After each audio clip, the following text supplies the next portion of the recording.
UPSC की तैयारी करने वाले लाखों एस्पिरेंट आईएएस और आईपीएस बनने के लिए बहुत मेहनत करते हैं। फिर भी चुनिंदा लोग ही देश की सबसे कठिन परीक्षा को क्रैक कर पाते हैं। हर साल न जाने कितने ही अभ्यर्थी लाखों रुपए की कोचिंग ज्वाइन करते हैं। इसके बाद भी सिलेक्शन हो जाए ये कहा नहीं जा सकता, लेकिन कुछ लोग बिना कोचिंग के ही अपना लक्ष्य हासिल करके यूपीएससी में अपनी जगह पक्की कर लेते हैं।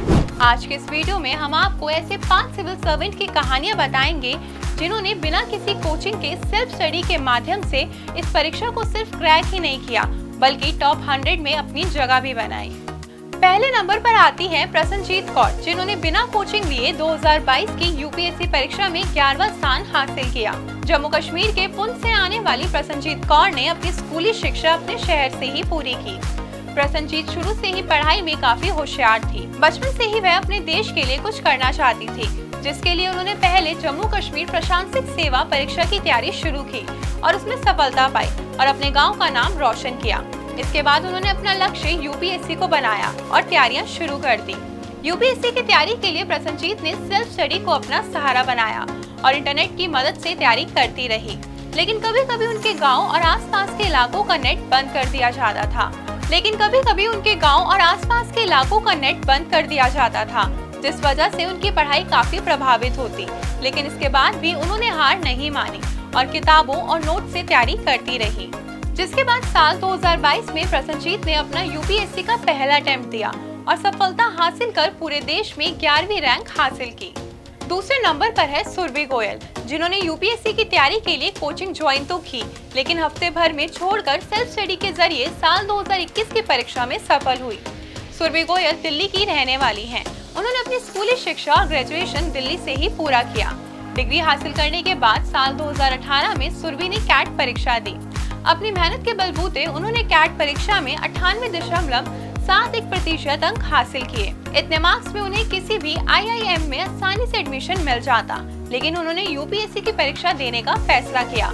जिसके बाद सुरभि गोयल ने अपनी यूपीएससी की तैयारी शुरू कर दी। कैट परीक्षा में अच्छे अंकों से सफलता पाने वाली सुरभि को यूपीएससी के पहले प्रयास में असफलता मिली, लेकिन इस असफलता से सुरभि ने हार नहीं मानी और कड़ी मेहनत के साथ तैयारी शुरू की। लगातार 2 बार मिल रही असफलता से वो पीछे नहीं हटी और अपनी गलतियों से सीख लेते हुए एक बार फिर से तैयारियों में जुट गई। सुरभि ने न केवल सफलता हासिल की बल्कि 78 रैंक के साथ टॉप 100 में भी अपनी जगह बना ली। उन्होंने आईएएस की जगह आईएफएस की पोस्ट को चुना। आपको बता दें, आईएफएस सुरभि गोयल ने सेल्फ स्टडी के जरिए ये मुकाम हासिल किया। उन्होंने अपने पहले अटेम्प्ट के दौरान कोचिंग ज्वाइन की थी, लेकिन हफ्ते भर में ही छोड़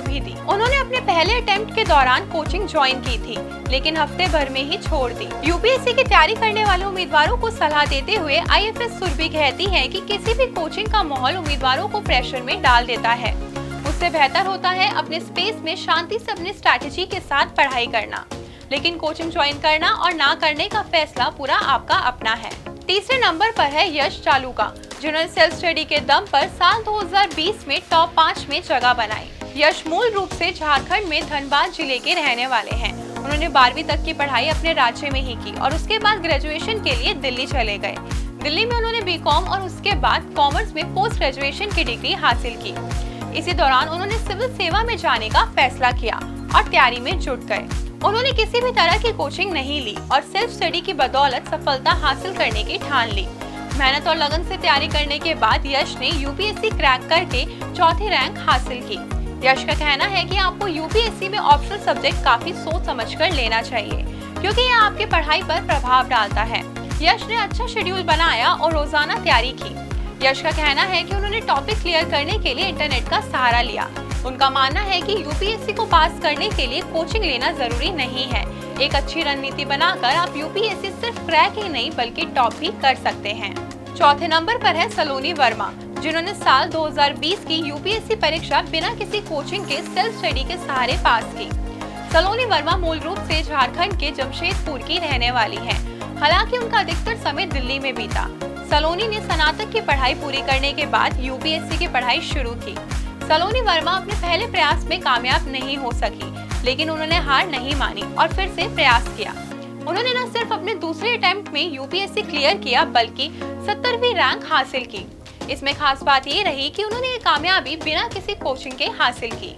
सलोनी वर्मा ने यूपीएससी की तैयारी कर रहे एस्पिरेंट्स को सलाह दी कि हमें सबसे पहले खुद की क्षमता और रुचि के बारे में अच्छी तरह जान लेना चाहिए। सिलेबस को अच्छी तरह से समझ लेना बहुत जरूरी है और इसके बाद सिलेबस के आधार पर तैयारी के लिए किताबें सिलेक्ट करके रोजाना 8 से 10 घंटे की पढ़ाई करनी चाहिए। सलोनी वर्मा ने कोचिंग को लेकर कहा कि यूपीएससी की तैयारी के लिए कोचिंग की जरूरत नहीं, अगर आप सही तरीके से पढ़ाई करते हैं।